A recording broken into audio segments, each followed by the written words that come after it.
Hi, I'm Ken Levine, the creative director of Rational Games, and we're here today to show you a little bit of Bioshock. And we had a great E3 this year with Bioshock, and this is our first chance to show you, the gamers, what we're trying to do.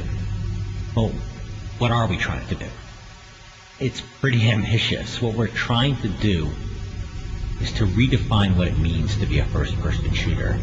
Our goal is to put a stake in the heart of all those cliches you've been playing for years in first-person shooters.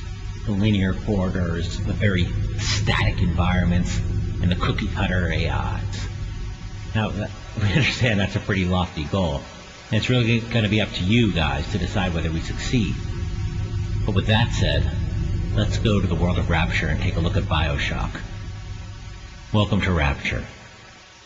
Rapture is an underwater utopia built by a bunch of dreamers who decided to get away from what they saw as a world falling apart in the late 1940s, after World War II.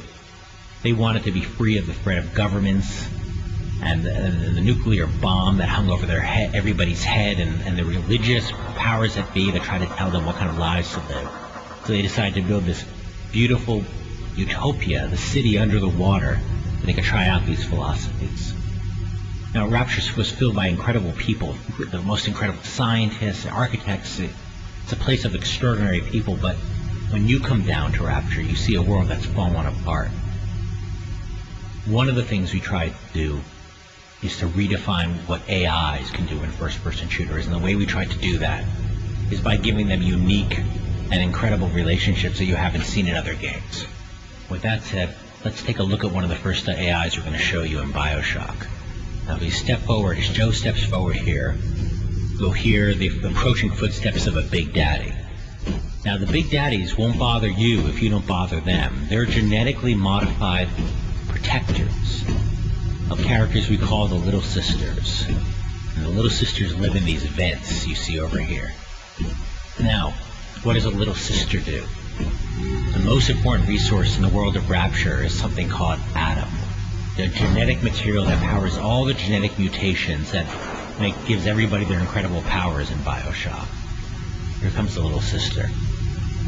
Now, her job is to go around the world and find the only source of this atom, this genetic material. And where does she find it from? Well, you're about to find out. But Joe, don't get too close to her. Whoa, Joe got a little too close to her. You see, she gets terrified. She runs behind her protector, the Big Daddy, who warns you off. Okay, now if you step back, if you get too close, he'll push you back.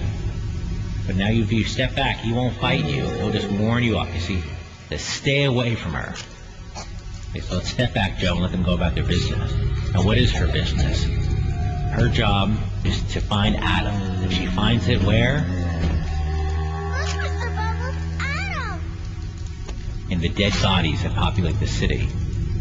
And you can see how she gets it out of these bodies through this tool she has. Now, but the atom's inert, and it needs to be recycled to be brought back to life. How does she do that? In her own body.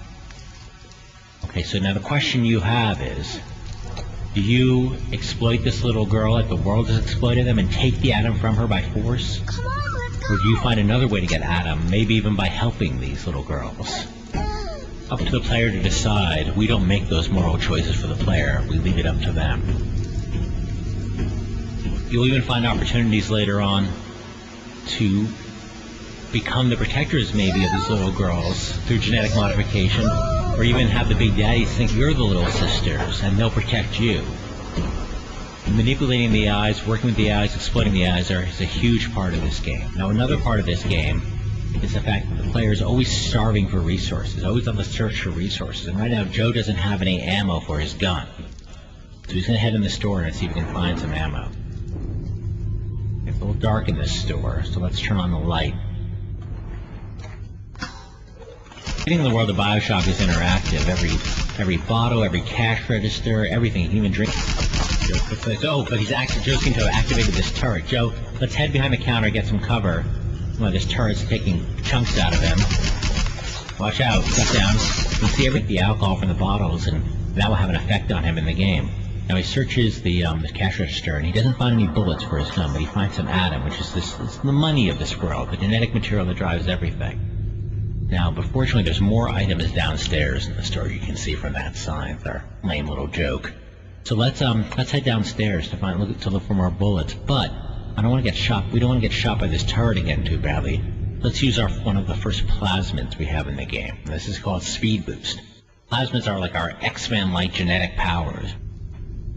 And Joe's going to use a Speed Boost plasmid now to move quickly past this turret. So let's activate the Speed Boost, and he zips by without taking a hit. So let's head downstairs. Now, one of the great things about Bioshock is it's a shooter it doesn't have the traditional monsters you see in games, like, you know, guys with flaming skulls and rocket launchers. The people in Rapture were just regular people from the period, from the 40s and 50s, trying to get by, trying to survive in a world falling apart. You can see this woman genetically modified to become what we call a splicer. And she's just a regular person who had to modify herself to survive. You can see some of the physical effects the genetic modifications out on her. If she didn't make it, let's search her body and see if we can find some resources. Good, we got some bullets on her body. Grab some more bullets there. Now let's head upstairs. Now you can see even the gun. You can modify your own weapons in Bioshock, and the gun, you can see it's just a regular pistol that Joe's modified to be more powerful with stuff he's found around the world. Oh, watch out for those fish. Now, there's a security station up here. Now, Joe is going to use this security station to, if he wants to later on, to take control of the security system, which is something he can do. Like we said, all the eyes of the world there's hundreds of ways to interact with them. Security station is one of them. But let's leave the security station for now and move on down the hallway here. As we head on down the hallway, we have to be careful because Joe's just been jumped by one of these slicers here. And he's going to get into a combat with her. You can see this woman's been genetically modified. She's even called a ceiling climber. She can actually... She can actually jump up to the ceiling and throw these projectiles at Joe. And Joe's having a hard time fighting her because he's got the wrong kind of ammo to fight her. But he finally got her. Took a bunch of rounds, and Joe took a bunch of damage.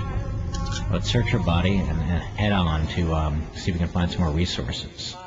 We head down the corridor, and there we see a body which may have some goodies on it. But there is a security camera up there. So what do? Lots of options here, like everything in Bioshock. It's all about choice, all about options.